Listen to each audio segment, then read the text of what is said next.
Good morning, everyone. Today we're starting Hilchos Shabbos, Reish Samech Beis. Lekadesh HaShabbos b'Shulchan Aruch u'b'Ksus Nekir.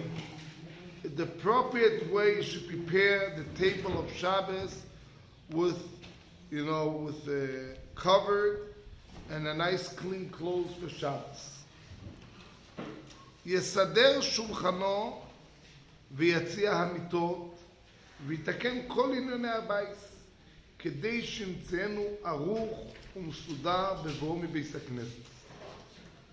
הגו ושולחנו ערוך כל יום השבת וכן המנהג ואין לשמש. Says the halacha, you should prepare your table and also your bed.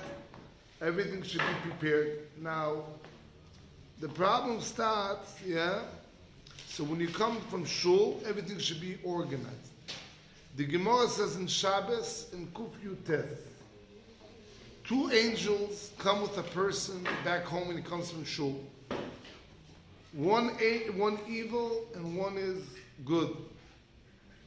The one that is, if the table is prepared and everything is organized, so then the angel that is not good, evil, he says, Yiratzon, I wish that should be for the next Shabbos the same thing. It means he's forcing himself to give that blessing. But if Chas v'Shalom, the table is not prepared and the house is not clean, so then the good malach, he has to say, the angel has to say, Yiratzon, that should be the next week like that. If you realize that, that's why by Shalom Aleichem, it says first, Shalom Aleichem Malachei HaSharet, and then that's Malachei HaSholem. Then it says Malach. Why first it starts with Shores and then Malachei HaSholem? So it's brought in the books that first Malachei HaSholem, because one is good and one is not good. So only they serve Hashem. Shores means they're serving. But after you come to the house and the bad angel blesses the house, that should be for the next world. That's why we say Malach Hashem, because they both make peace and they each one bend to the other. That's why we say Malach Hashem. Anyhow, so the appropriate way is what? That everything should be prepared. Now, what are you going to do if the house, to the table, also the table should be covered? Says the Berurah, also the rest of the rooms, everything should be organized, the table should be always covered. But what are you going to do after you finish to eat? You clean the table, you take out the cover. What do you do? So really, it says in Mishnah, you should put a couple of covers, 3 covers. So when you take one, at least the other one is always covered. In my house, we have a regular cloth. On top of it, we put plastic. Plastic. So it's a strong plastic, and on top of it we put a plastic that you take it and you throw it. So we have 2 covers always, and also about the bread. What we do is we have when we finished. Always the table should be shefa. That's when we leave the bread, and the table should be shefa in the house.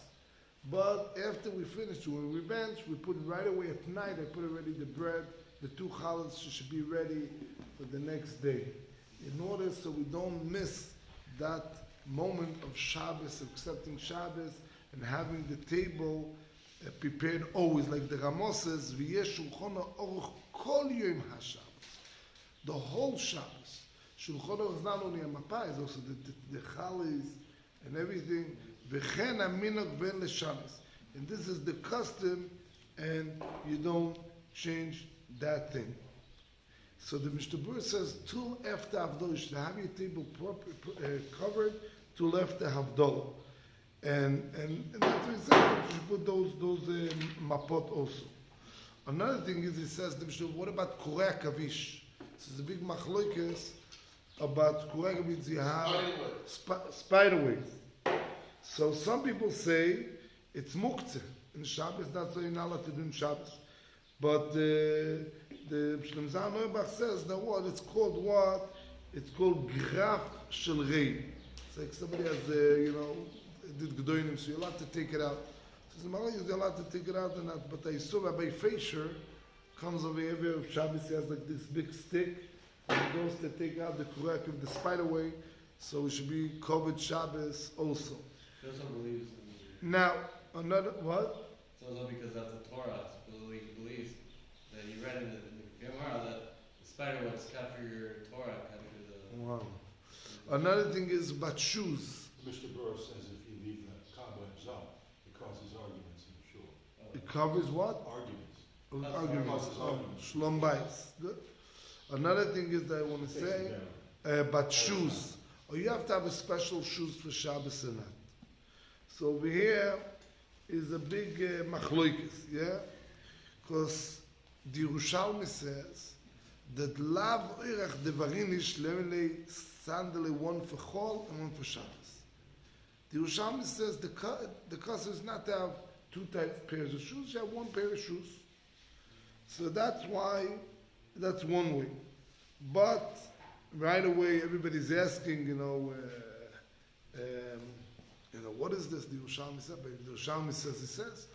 But the Goy Mivilna, right away he says that really you have to change all your clothes. All your clothes means also shoes. So a lot of people argue on that, on this Yerushalmi, and they say that they really should have a special shoes also for Shabbos. One shoes for a week, one shoes for Shabbos. Whatever we say we should clothes, for sure you should have one suit for the week and one suit for Shabbos. But the shoes, this is the machloikis. It's interesting that my son told me about the Oshiva of Pachad Yitzchok, that his shoes, he wears the same shoes. He holds like this Yerushalmi. His shoes is not paid. So some people would do, they want to go both ways. They want to take the Yerushalmi and they want to take what the cost is, they shall pay two pairs of shoes. So what they do is, they wear the same shoes, but they polish it. So they do like extra into that because they don't want to go, because the Yerushalmi says, Lavurach, it's not the person who doesn't, it's not the way, but he says you wear the same shoes, but just you polish it, you have a special color. So they get to the two views in order to, not to cover both covers. I want to wish everyone a good Shabbos. B'ezrat Hashem.